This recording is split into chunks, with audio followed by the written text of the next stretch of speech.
Every woman has an opportunity to make an impact on the world. One way that I've decided to make an impact is tell these stories of ordinary women doing extraordinary things. My next guest, well, she's anything but ordinary. Shiza Shahid is the co-founder of the Malala Fund and the founder of NOW.Ventures. She's making an impact in profound ways, and I can't wait to hear what she has to say. I don't even want to start with a question. I just want you to share your story because it is so beautiful. I was growing up in Pakistan at a time when there was a lot of social challenges in the country. There was rising violence, growing extremism, and I just wanted to understand what was happening to my society, so I did the only thing I could think of. I began showing up at the doors of nonprofits and asking them to let me volunteer. And at 18, I ended up getting a scholarship to Stanford.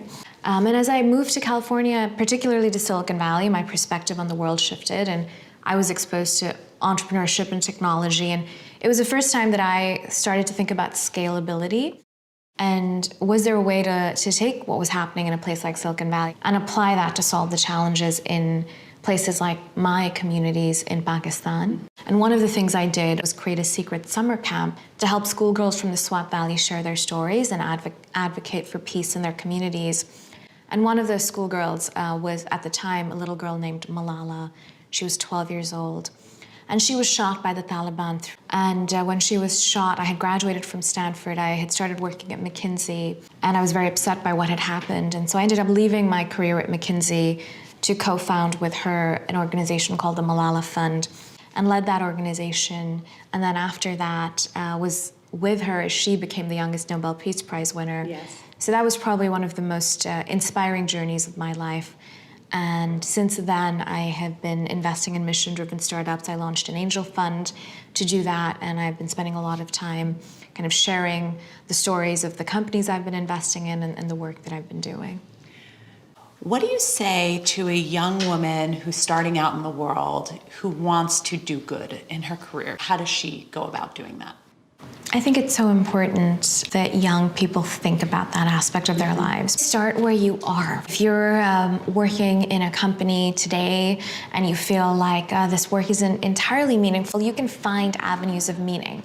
Go out and help recruit other women. I think what happens is we get this overwhelming feeling that we need to do good. And immediately you think, oh, I need to go start a nonprofit. I need to do this grand gesture. And a lot of times there are steps you can take in your everyday life to do good. And also just showing up. Show up. Right? Showing up Yes. with kindness. Yes. It's how you interact with everyone that you interact with every day. It's about the relationships that you build and how you treat people. Yes. There's so much that we can shift by simply being kinder and more present in all of those moments. So Shiza, you've done so much already. What is next for you? When I look at technology, technology has really transformed our possibilities. A girl born in my hometown in Pakistan today, for example, with a smartphone and access to the internet, has more information at her fingertips than a US president did 15 years ago. That allows us to reimagine how we solve the world's most pressing challenges, but I believe that we're missing the potential of technology to really improve the world. And in particular, in the developing world, we have technology, but we have people in the developing world as consumers of technology, Yes. right? They're not involved in developing technology and in shaping the future. So I want to help shift that. I want to help people in the developing world, particularly women, become producers in the technological economy. And I want to help elevate their skills, elevate their education, and link them to the kinds of opportunities that exist and to allow them to prosper and to really shape the future. Shiza, thank you so much for being here. It was such a pleasure to have you on, and you're just truly, truly an inspiration. What I learned from Shiza today is that all of us can make big impacts simply by starting with small, little things. And we can do that right now. So get out there, be bold, be brave, and do something great today. On the next episode of Work It.